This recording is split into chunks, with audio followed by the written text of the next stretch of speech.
All right, our login numbers are looking pretty steady, so I'm going to go ahead and kick us off. Again, welcome to Back to the Basics, Building Partnerships. This has been a webinar series presented by the Center for Tech and Civic Life, the U.S. Alliance for Election Excellence, Ideas 42, and the Elections Group. Next slide, please. So quick recap. This has been a series that we really wanted to do as not a 101, but actually like a 001. We want to acknowledge the fact that there are a lot of people that are new to the elections administration business because of the amount of turnover that's taken place. So we really want to talk about the basics and then also provide a lot of resources. So back on June 13th, we talked about in-person outreach. And then on June 20th, we talked about the importance of digital communications. Next slide, please. So today's speakers, yours truly, I'm Alton Dillard. I'm a communications advisor to the Elections Group, and I'll have my colleagues introduce themselves. Hi, I'm Matt Mortellaro. I'm a senior training associate at the Center for Tech and Civic Life. Hey everyone, I'm Nick O'Donnell. I'm an associate behavioral designer at Ideas 42. All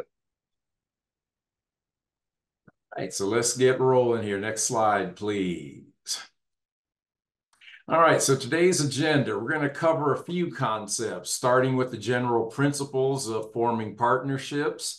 And then number two, which is one of my favorites because it was a chance to nerd out over word usage, but we settled on intra-governmental partnerships because this is partnerships within a government entity. So we had fun going back and forth about that.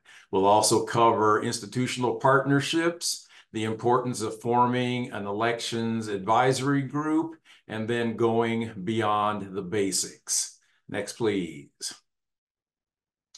All right, so the general principles of forming partnerships. One is it's very important to leverage your existing contacts. One theme that you're going to hear throughout today's webinar is how important it is to have external eyes and ears in the communities when it comes to elections administration.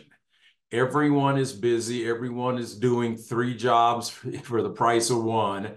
And so it's important to make sure that you're pulling in external people to be able to help.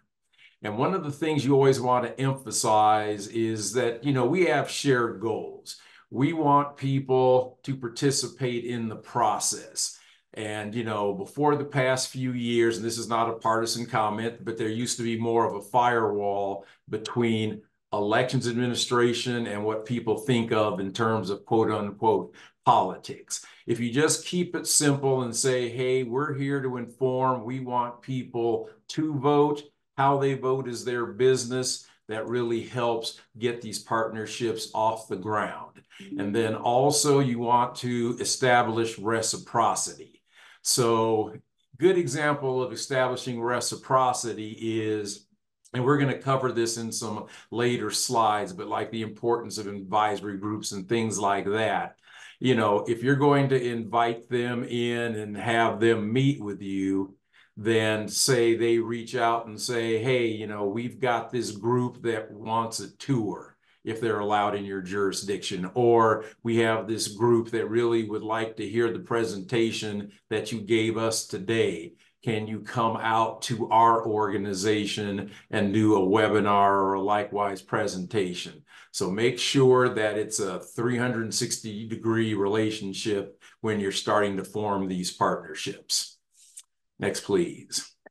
Actually, Alton, I'd love to jump in there real quick. Please do, yes. Awesome. Yeah, no, because I love that. And I just want to touch on reciprocity and the shared goals piece as well. Because I think like a lot of this language around like forming partnerships and these sort of coalitions and groups, the language can almost seem a bit like sterile and almost inhuman. And like I feel like this is a good moment to be like, it's like a relationship, right? Like no one likes a one-way street, whether it's an interpersonal relationship or a professional partnership.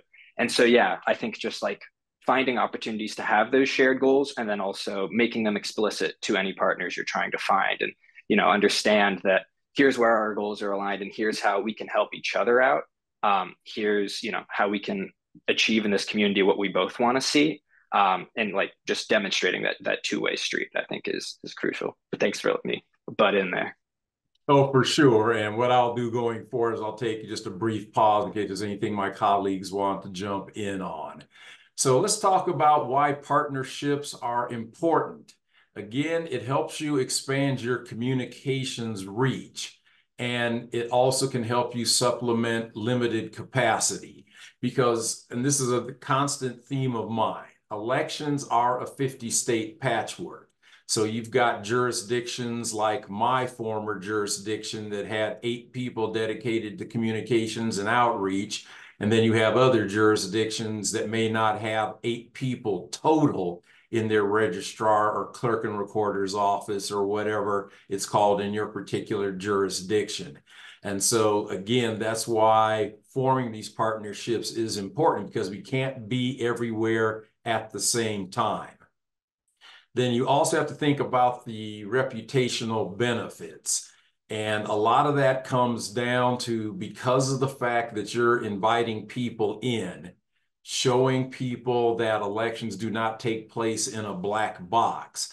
That has a great reputational benefit because it demonstrates that you want to be transparent, you want to have people know what you're doing, you want people to know what your processors are like, that your ballot processes are secure, that they're safe, however you want to put it. But if you just keep that information to yourself, it doesn't do anything to benefit your reputation. So I'm a big fan of, as things are allowed in your jurisdiction, and we're also going to talk about the importance of making sure you have buy-in from your legal department in some later slides.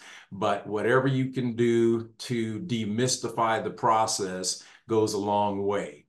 So you also want to build a network of complementary partnerships because, you have to determine your needs. And I think Nick's going to touch upon this also. But being able to say, okay, we're trying to communicate with our voters, but where are our gaps? Are they in a geographic part of town? Are they within maybe a language minority community? Are we able to touch base with maybe our seniors or maybe our community of people with disabilities? So check and survey your options, and that really will help you determine where you can use partnerships to fill gaps, but also make sure you have a constant flow of information. But you also have to be strategic. And so we're going to take a dive into some of the ways that you can come up with different strategies to make sure that as you're building these partnerships and keeping the partnerships going, that there is mutual benefit. Next slide, please. Or Nick? Yeah. Yeah, sure. I can also say just on that sort of like strategic piece, I like it. Triage is too strong of a word, but like the sort of, limited capacity that is inherent to this sort of work. That's where I think that strategy becomes really, really important and sort of surveying needs. There's going to be a lot of, I think, amazing organizations that you might find that you might be interested in partnering with, eager to work with. And, on a good day, maybe there's more than you could possibly work with. And so I think that's where it's really a matter of figuring out, okay, what am I missing? What community members, what geographical areas, what groups are in my blind spot? And it can be very hard to figure out what's in your blind spot. That's why it's called a blind spot. But I think for identifying those gaps, that's where in part, I think the elections advisory groups can be really, really beneficial. And I don't want to jump the gun there, but we'll be touching on that down the road. For sure. All right, so here are a few important tips. One, again, because of the 50-state patchwork that elections administration and election laws are, check with your legal department first to see what you can and cannot do when it comes to pulling in external partners. Another tip that I think is effective is to work with 501c3s as often as possible. As I mentioned before, the firewall. 501c3s, in order to protect their tax-exempt status, really are not supposed to be quote unquote political. And so by partnering with organizations where their particular agenda is above board and cannot be called into question is key, especially in today's environment. And then this one, make sure that your partners share your web or social content in lieu of creating their own. So here's an example. My former jurisdiction is very data-driven. We understand that voters pretty much sit out the bulk of the early voting period, and then as the light bulb comes on heading into the Sunday, Monday before election day, then that's when they have a tendency to turn out. But I bring it up in the context, say you have a well-meaning external organization. We just had a primary election here in Colorado, but all it takes is one agency that's external trying to help, and they put out a post, say, hey, vote centers are open today. And in my former jurisdiction, our office was open for a week before the external vote centers opened up. But if someone puts out unintentional misinformation, and then you've got people showing up at rec centers and libraries that aren't going to be used for voting purposes until the following week, who's going to end up in the newspaper? It's not the library or the rec center. It's going to be, hey, we got bad information from the elections office. So this is something that I always hammer. Make sure whenever you're sharing anything, whether it be with a local nonprofit, whether it be with your public works department, whether it be with whomever, because again, everyone's trying to help, but if they create their own content, there runs a risk of them not having every single nuance correct. Next slide, please. We'll also talk about the importance of intragovernmental partnerships, communications, because again, under the 50-state patchwork, and there you see yours truly being interviewed by Jim Hooley from Fox 31, jurisdictions have different forms of governance. So I use this as an example as a 30-year communicator. Does your elections office have a spokesperson, or do you use a county PIO? Is your top elections administrator, are they elected? Are they appointed? These are the kind of nuances that you need to be aware of, because again, it goes back to the 50-state patchwork where things are done differently in different offices. So I want to be clear that, again, it's not a one size fits all, but that's why it's so important to really have a handle on who your partners are, how your particular government is structured, whether it be at the Secretary of State level, the county level, the municipal level, etc. Next slide, please. And then decision makers. And this again goes back to the 50-state patchwork, because you want to make sure that you have the resources necessary to conduct elections. And that means you need to make sure you've got relations with whoever controls the checkbook. And again, it varies from jurisdiction to jurisdiction. I'm in Colorado, where a lot of counties have a county commissioner set up, but my former jurisdiction of Denver is actually a home rule city and county. And so it's the city council that works with the mayor to get the budgetary process going. And then the clerk and recorder in Denver is an independently elected official. And some even use their treasurer. But using Denver as an example of why it's necessary to have that kind of buy-in and the importance of making sure whoever your fiscal agent is a partner. Back in 2006, back when we were under a commission structure, we had a technical failure that resulted in 20,000 people getting turned away without being able to vote. It made national news. There were news helicopters up showing blocks long lines, et cetera, et cetera. So using Denver as an example, because of that fiasco, they actually put into our local laws that our clerk and recorder, as the chief elections official of the city and county, get whatever resources necessary to be able to conduct successful elections. So that's an extreme example, but it also, again, illustrates why it's so important to have the buy-in of whomever writes the checks, because a lot of people still think of the old, what I call lever machine days of election administration, where you just set up, voters come do their thing and leave.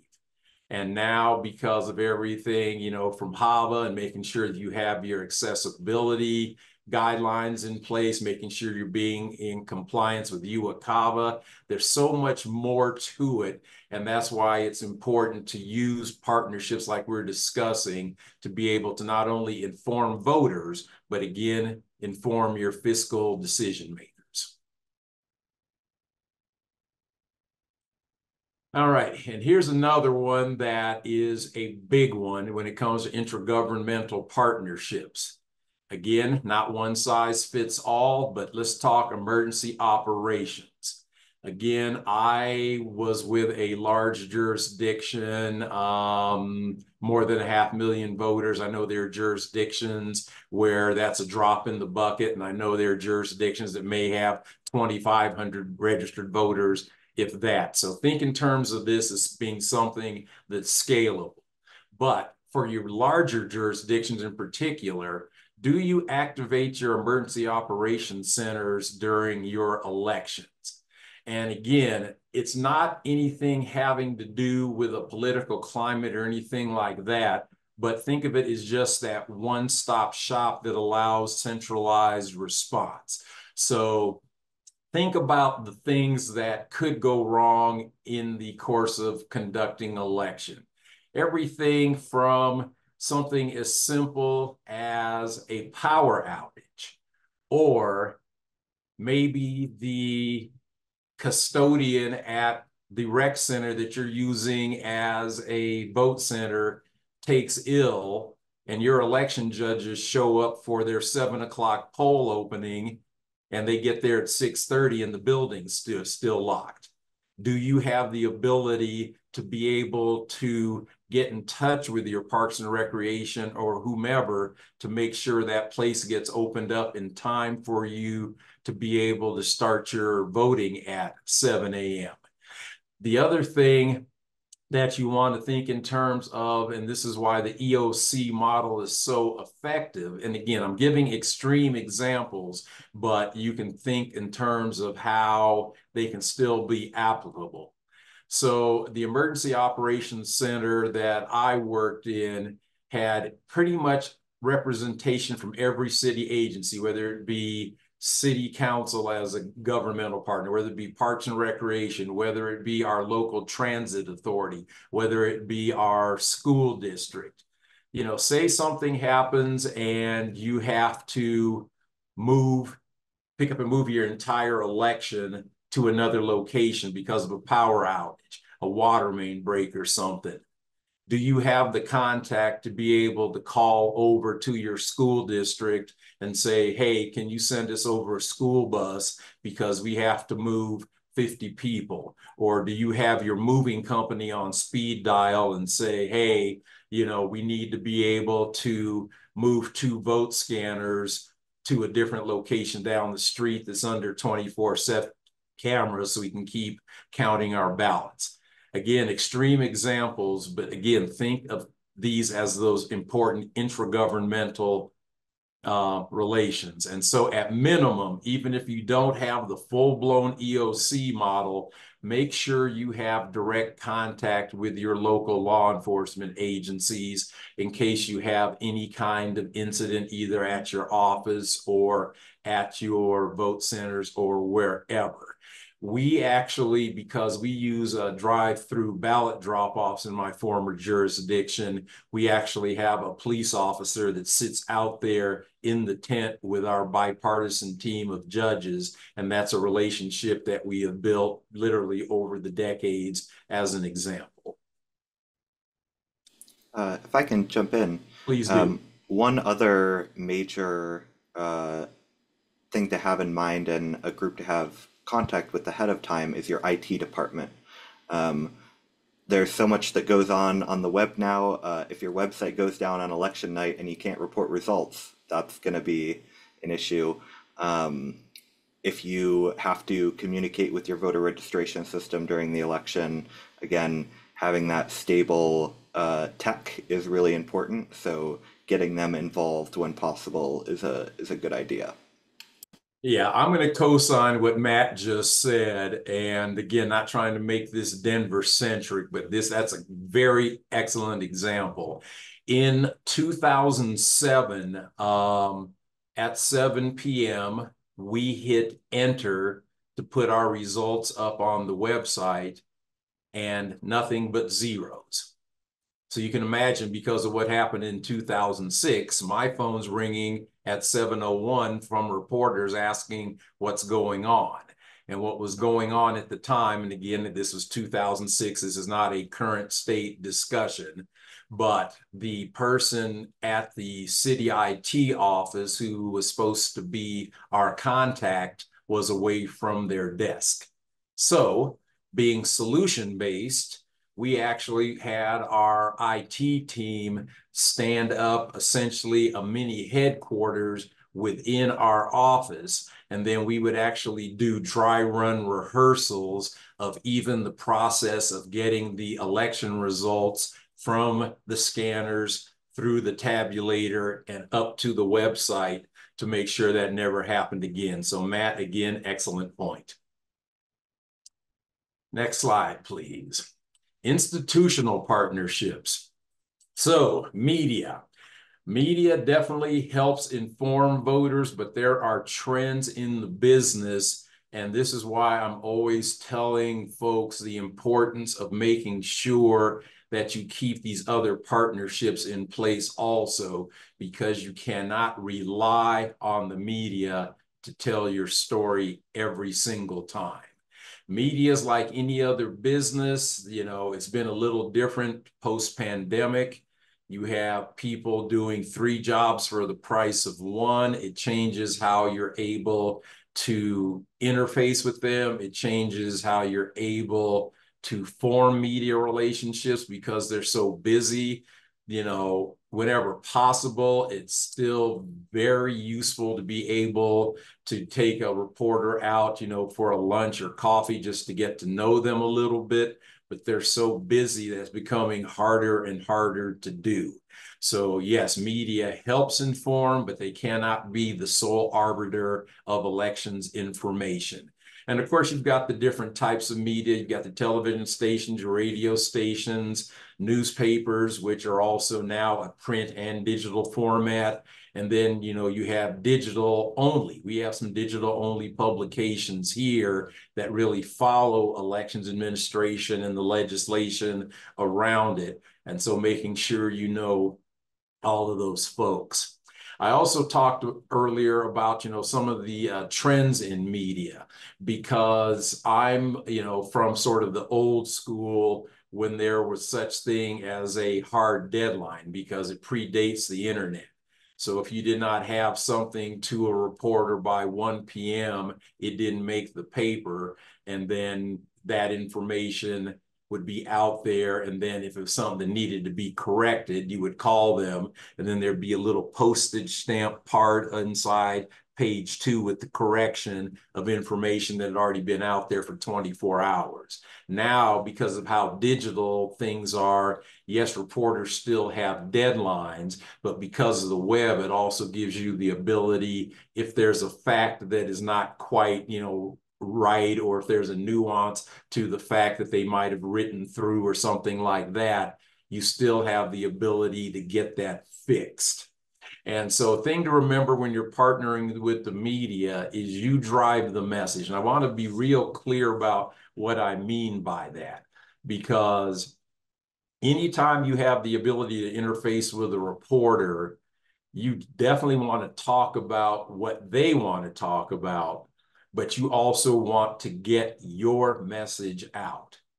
And so by doing what I call the bridge technique, you still can drive the narrative. So here's just a really broad example. Say someone contacts you with questions about election safety.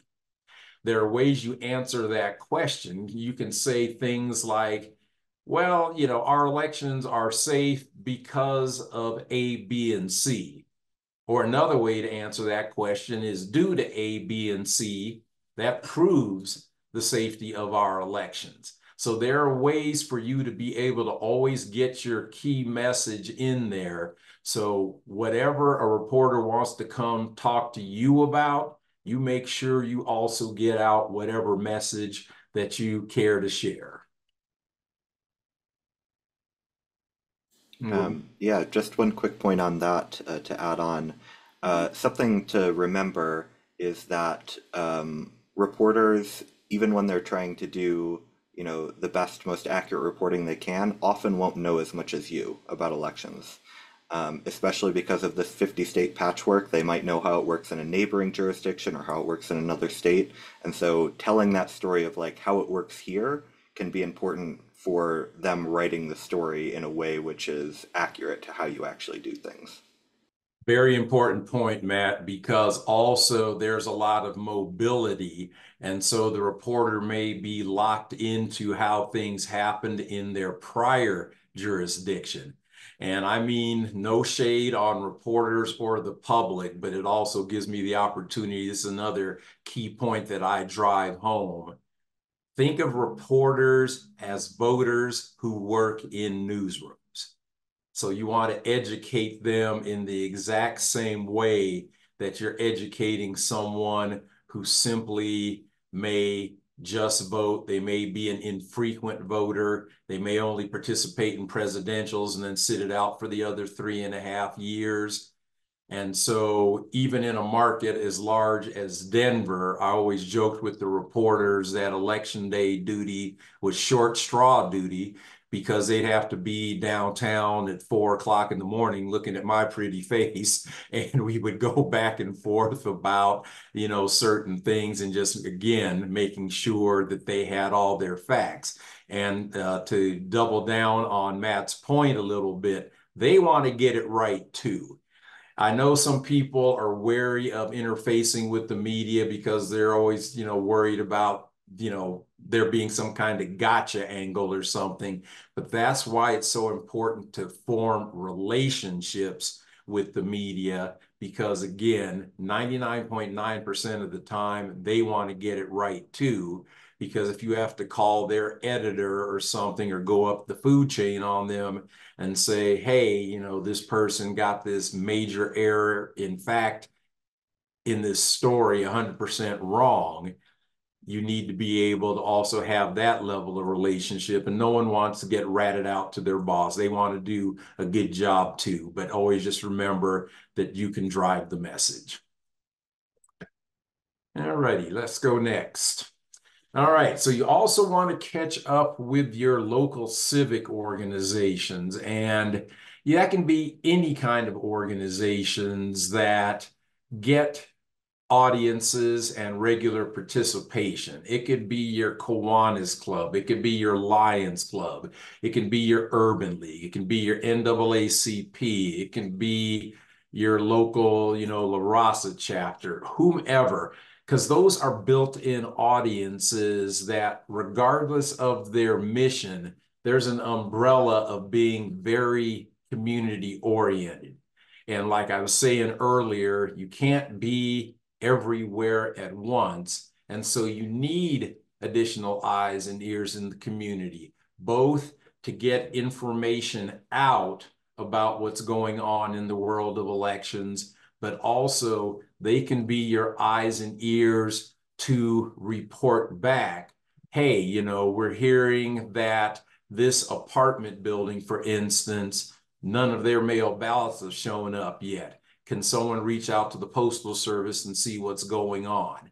That's a quick example of the kind of symbiotic relationship that you want to have with civic organizations. And this is one that's one of my favorites, forming an elections advisory group. So first thing, we have to understand that we're talking about working with our fellow humans. So key to creating an elections advisory group is making sure that they are aware that they are advisory and not there to dictate elections policy. And so I'm going to give a quick example of the elections advisory group that I used to work with. Because of some of the things I told you about that happened in the early 2000s, our elections advisory group had more of a feel of almost being a tribunal because something was always wrong. This typo occurred on the ballot. This happened here. This vote center wasn't open on time, whatever the case is. But because of the fact that we took time, to hear not only critical feedback, but also positive feedback, now that same group has evolved to being our biggest advocates in the public. And so some of the components of an elections advisory group, of course, are getting your parties in, regardless of what size. So even in Colorado, we had a party essentially, pardon the verb, but sort of blunder their way into major party status, even though their infrastructure was an answering machine in someone's personal home. But we still, because they were a recognized party in the state of Colorado, would make sure they got the same information that the Democrats and the Republicans and the Greens did. We also worked a lot with older adult organizations. So organizations like your local AARP chapter or any other older adult serving organizations. And I just use that term. I'm on the AARP State Advisory Board, and the term senior is sort of moving out of our lexicon.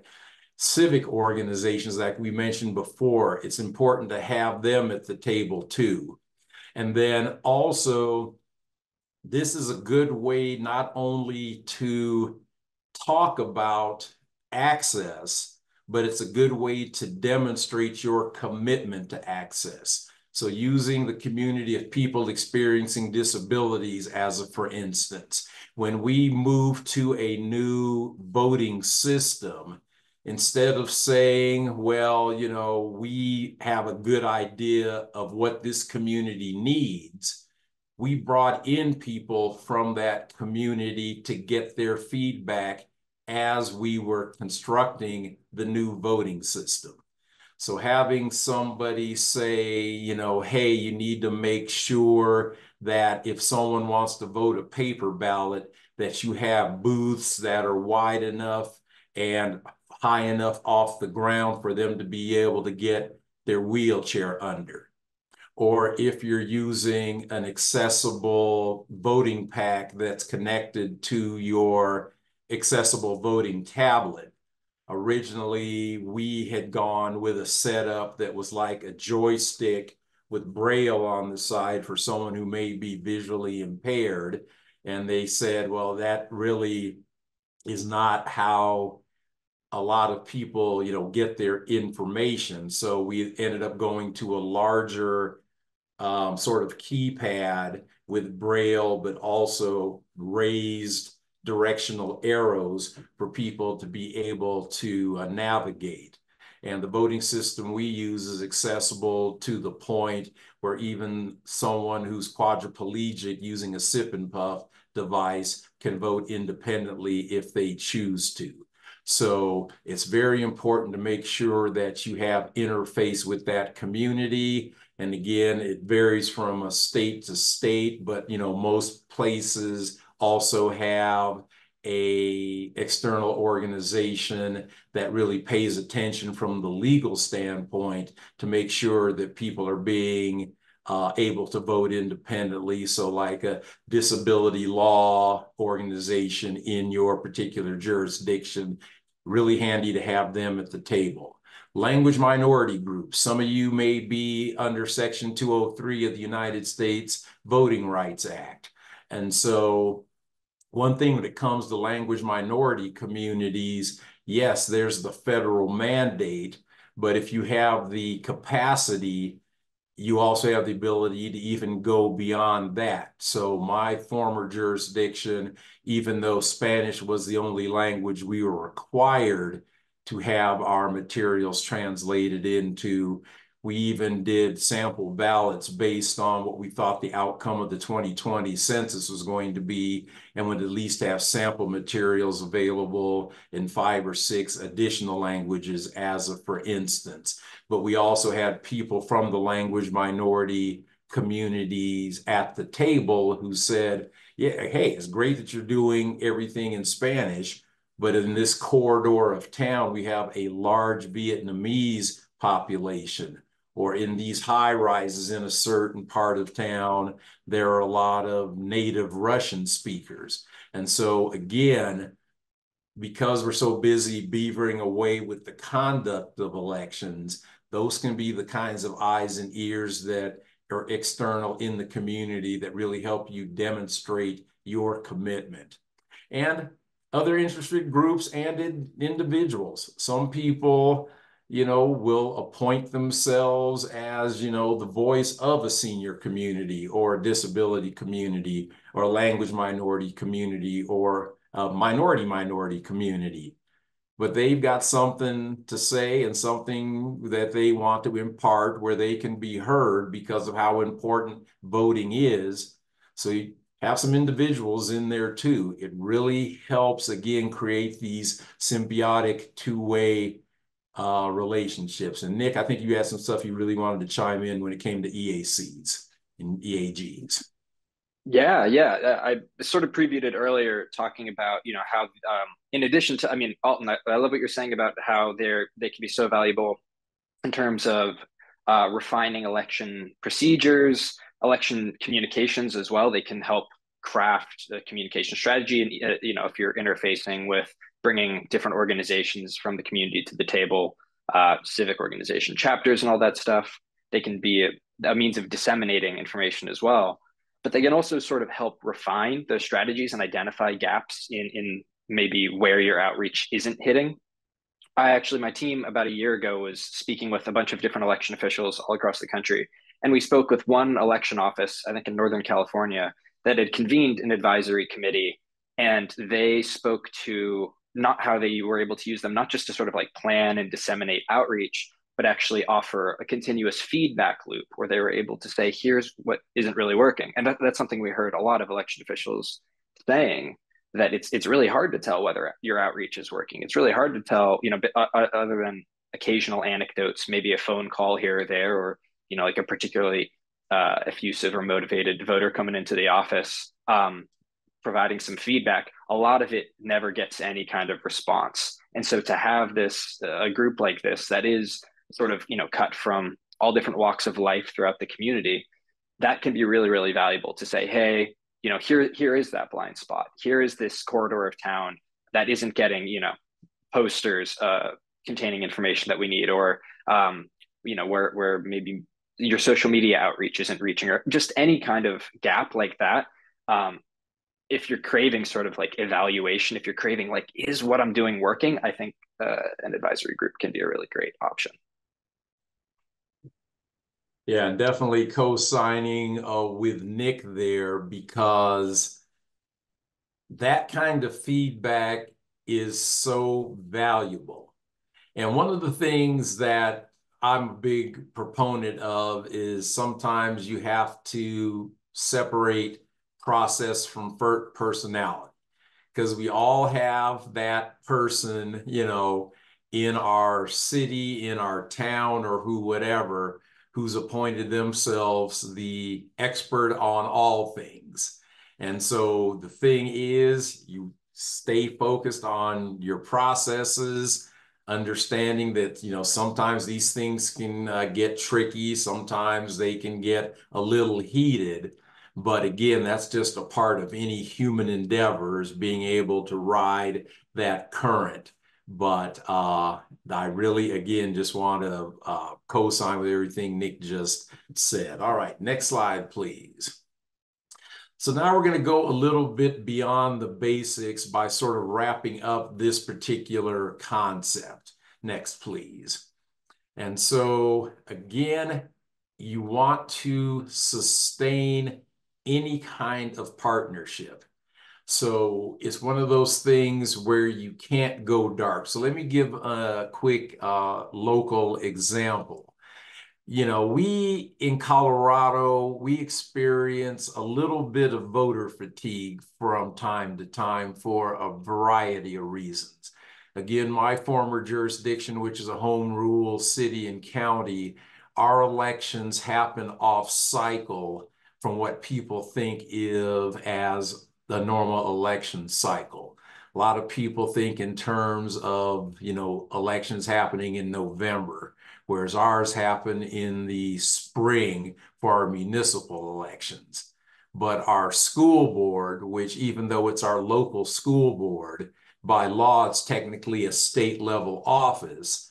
So their elections do take place in November.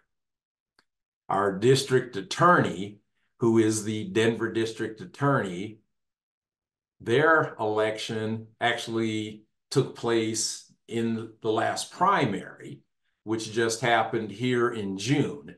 So in any given year, and I always like to talk to my friends, especially the ones who work at the parish level in Louisiana, where it seems like there's an election taking place every 10 to 14 days. But I just use that as an example of how important it is to quote unquote not go dark between elections.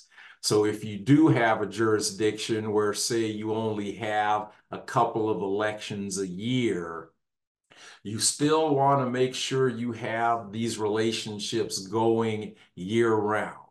Relationships are like any other muscle. They have to be exercised or they get flabby. And so as we understand how busy you are as the administrators of elections, you have to pay close attention to your bandwidth. But whatever bandwidth that you do have left over with all your other duties, whatever piece you can carve out to make sure that you're keeping these relationships with external organizations, with your fellow city partners, with your fellow state partners, getting to conferences, being able to learn from your fellow elections administrators, being able to swap war stories over coffee, you name it. But it's about being able to keep these relationships that you are forming sustained. You can't just turn them on and off like a light switch. They have to be built into your muscle memory. Hey, we haven't met with our advisory group in a couple months, or hey, let's reach out to our county treasurer and see how the budget's looking, to see if maybe we can bring on an additional staffer next year. Whatever the case is, continue to flex those muscles. All right, when you guys want to talk over some of the resources that are available that kind of will point back to a lot of the things we've covered over the course of the entire series? Yeah, I can help with that. If you've joined the other webinars in this series, you've probably seen a lot of these resources before. So I'll just do a quick overview and we'll drop some links in the chat for you to explore more on your own. First, CTCL, Center for Tech and Civic Life, has a series of recorded webinars that covers a whole range of communications topics, and they're all available for free on our website. Topics like building and improving your office's website, working with the media, and combating election misinformation. Next, Ideas 42 has VoterCast. It generates professionally designed, ready-to-use voter communications materials that can aid you across all three topic areas that we've covered in these webinars. Then we've got the elections group, who have their communications resource desk, where you can request tailored free or low-cost communications assistance. And last but not least, I also wanted to introduce you to the U.S. Alliance for Election Excellence. The Alliance is a nonpartisan collaborative that brings together election officials to rally around a set of common values and standards, support each other, and keep their skills fresh. Election offices from around the country participate alongside designers, technologists, and other experts. Next slide, please.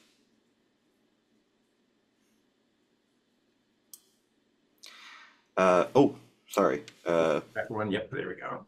Yep. Yeah, so to say a little bit about the standards that are particularly relevant to what we talked about today, the Alliance brought together local election officials from across the country, jurisdictions large and small, to create these standards. They're nonpartisan standards that aim to support local election officials, improve your election operations, and build public trust. They're being continuously developed on key areas of election administration, and we wanted to highlight just a few that are especially relevant for today's session. First is community relationships, meaning your office builds and maintains strong relationships in your community that foster trust in the election process. Media relationships, which might look like your office proactively building and maintaining relationships with members of the media to communicate accurate election information. Voter communications, which might look like your office effectively distributing information through a variety of different methods to reach voters in many ways, including entities like media and community groups. You can learn about these and other standards or give feedback on them at the Alliance's website, electionexcellence.org. Okay, go ahead to the next slide. In addition to creating standards, the Alliance has also released an online library with a variety of nonpartisan generic resources related to the various standards.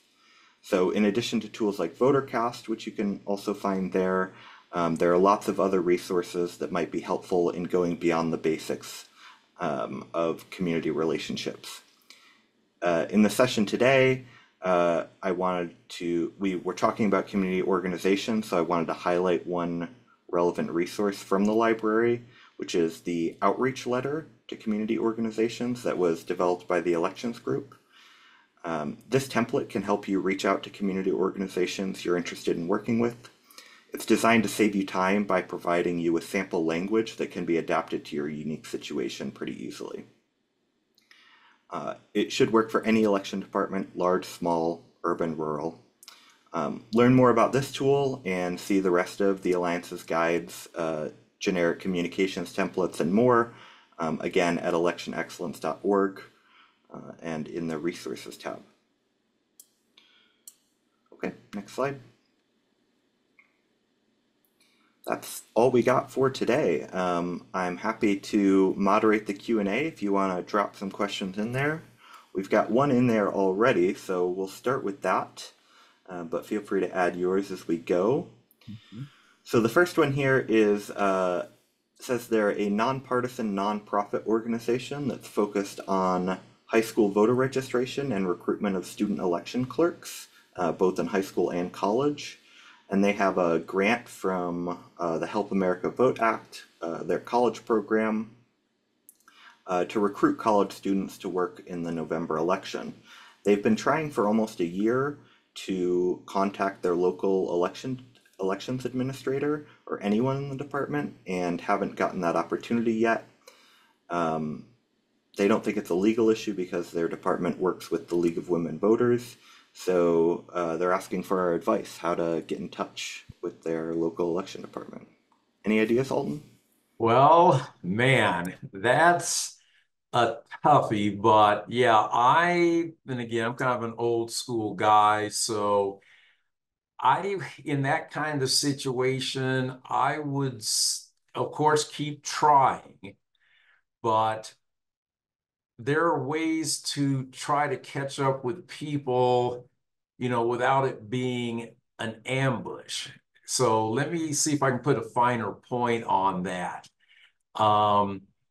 Back in about 2007, we had a local city councilman who came over to our then elections office and saw that there was no way we had enough space to conduct a presidential in the space that we were in currently.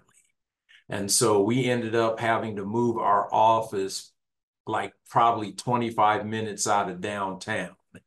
And so, because we were 25 minutes out of downtown, especially people in other municipal agencies that we would interface with started sort of falling off a bit because we were out of sight, out of mind.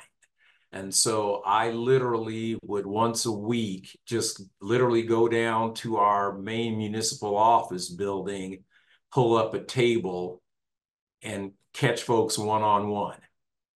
Literally, hey, man, you owe me an email. Oh, yeah, man, I got busy, blah, blah, blah. But to me, it's always going to be that face to face. So even, and it sounds like from the question, not only are you not able to get to the top administrator, it sounds like you're having trouble even getting through at the staff level. But anyone that you can talk to try to get that discussion going, even if it means, approaching someone who may be an elections judge or something, because I'm not sure the name of, your organization or anything like that. But one of the things that we always try to do is outreach to younger voters. And we have the data and statistics illustrating that graybeards like me, we vote, and we vote early, and we vote pretty much every election. In my former jurisdiction, our lag group was the voters 18 to 24. So in Colorado, we too have what's called a deputy registrar program, where each election jurisdiction by law is supposed to have a representative that sort of is supposed to help create a voter registration process, because also in Colorado, you can pre-register at the age of 16. So I'm not saying, do anything as drastic as threaten legal action or anything like that. But it sounds like once you get the ice broken with this election administrator that you're trying to catch up with. So my advice would be just to keep trying. Nick, is anything that you can think of from like a behavioral standpoint with how to communicate with people who may be reticent to communicate with you? It's tricky because it is almost more of a logistical challenge than, it's like getting access to begin with, I think is really, so I don't know that I would add anything. I mean, I think that anecdote you shared is pretty spot on. And yeah, I would say, no, I think that pretty much covered it. Okay. Yeah, just like plus one everything Alton said, and also I'm not sure what methods you've used so far, but if you've only been using email, I would suggest trying going in person to the office or calling.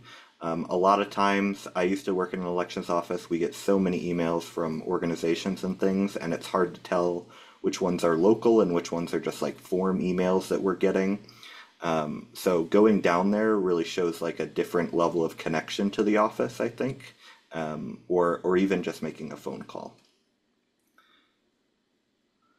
Uh, okay, so another question we've got here. Uh, this one says, now that 28 states have banned outside funding and influence in election offices, and there's more scrutiny of C3 politically biased donors or C3 organizations that are politically biased.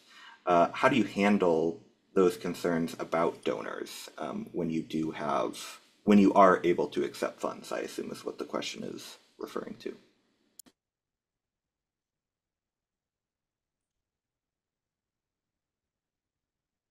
Huh. Well, yeah, because those have been concerns. And Matt, you want to take a whack at that one, or I saw something that popped up there. But the main thing is again, it goes back to that firewall that we used to that we discussed earlier on in the conversation. We, as elections administrators, want people to participate in the process. And so a lot of these outside groups that you're referencing, a lot of them are simply trying to provide resources to under-resourced offices. Like we've talked about before with the 50 state patchwork, not everyone has a spokesman. Not everyone has the ability to have a boots on the ground communications team, outreach team out in the public. So being able to use, whether you use the type of resources referenced in that question, the concepts are still out there. So, but like we were talking about earlier, it's very important to check with your legal department in your own jurisdiction to get an idea of what you can and what you cannot do, but try to keep that firewall between what people think of as being quote unquote political and the simple administration of elections. We have to acknowledge the fact that that line gets blurry and rubbed in today's environment. But again, the main thing is improving the voter experience. Yeah, and I think from a communications point of view, something you can do to kind of tell the story is just talk about what you're using the funds for and like what decision making the donors might have had in what you use those for.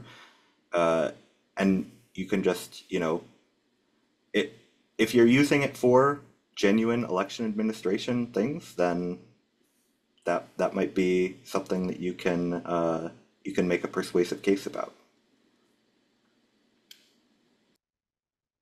And then Matt, there was also someone had a suggestion for that group trying to get the younger folks aboard. They say they hold a lot of community outreach events, and usually the elected official is there as most staffers. And see, I'm an election nerd. So just real quickly, because I have a tendency to want to do this, I just get so excited about this. I visited Atlanta purely socially about 2.5 weeks ago and came across the Fulton Votes crew at a First Friday event. So of course I beelined over to them. We were talking about the differences in our voting models, the cool swag that they had. I even got a Fulton Votes button. So if you do have those kind of community events, it is okay to approach both the staff and the elected. And Matt, you wanted to chime in there? Uh, not other than to say I think that's a great idea. Yeah. Any like I said, I think getting in front of them in person is probably going to be more effective than email if you're having trouble getting their attention. Got it. All right. And then back to, we also have a thank you from the people who asked the first question who appreciated the response. And they said that, their particular elections department does not build community relationships. But, again, that's that thing where you keep trying because all it takes, whether it is someone working in an elections office of 10 people, 4 people, 104 people, once you get to that one, that really sort of helps open up the floodgates. So again, just keep trying. I am one of those kind of people, you don't want to make it a conflict kind of situation. You don't want to quote unquote, rat this jurisdiction out, but just keep your message on what you are trying to accomplish, the importance of pulling younger voters into the fold. And I just still think maybe one day they'll come around. Okay, so we are pretty much at time here. So again, just wanted to thank everyone for your attendance and for checking out our series here. Please hit the resources available from all of our host organizations. We are heading into summertime, which in some jurisdictions, of course, we understand for us, that's going to be our really busy time as we start gearing up for November.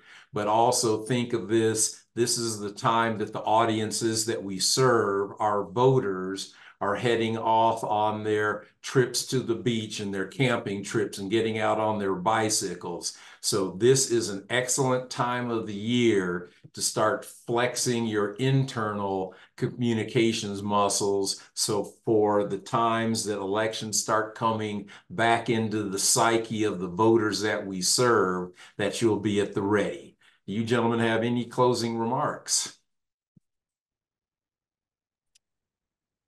No, I just want to thank everyone for coming out. I hope they found this useful. And thanks, Matt and Alton. This was a great conversation. Yeah, thanks. Appreciate being a part of it. All right. So thank you again all for tuning in, and we hope to do more of these in the future.